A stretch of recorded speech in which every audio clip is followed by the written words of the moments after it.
Ќе одржи ли повторно премиерот Заев цел разговор со председателот Доналд Трамп во само 2 секунди? Во агендата на премиерот се предвидува негово присуство на приемот организиран од Трамп по повод одржувањето на 74-тото Генерално собрание на Обединетите нации во Њујорк.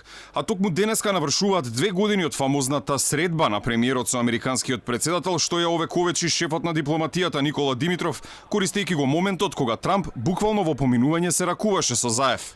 Во Њујорк сум за Генералното собрание на Обединетите нации. На средбата со председателот Доналд Трамп предмалку изразив поддршка за неговата иницијатива преку декларација да се поддржат реформите предложени од генералниот секретар на Обединетите нации.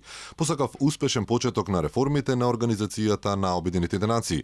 Од владата никогаш не објаснија како Заев успеал да му го порача сето тоа на Трамп во само 2 секунди. А токму овој настан беше и стартот на ширењето фейк њуз против кој после речиси 2 години од владата ќе најават безпоштедна борба. Во меѓувреме, постојано се појавуваа некои нови. Инаку според агендата, премиерот за првпат ќе се сретне со неговиот нов грчки колега Киријакос Мицотакис по тамошните избори, а потоа ќе има и официјална средба со генералниот секретар на Светската организација Антонио Гутереш.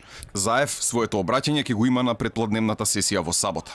Впечатливо според агендата е што премиерот во клучни моменти за иднината на Македонија, која практично ќе се одлучува на 15 октомври во Брисел, има толку малку предвидени средби на настан каде присуствуваат речиси сите светски државници. Како за компарација, председателот на Србија Александар Вучиќ до 26 септември ќе се сретне со Гутереш, со Меркел, Трамп, Мицотакис, со председателот на Светскиот економски форум, со директорот на британскиот Форин офис, ирскиот министер за надворешни работи, со Филип Рикер, па дури се предвидени и средби со председателите на држави како Гватемала и на Тихоокеанската остров државичка Палау.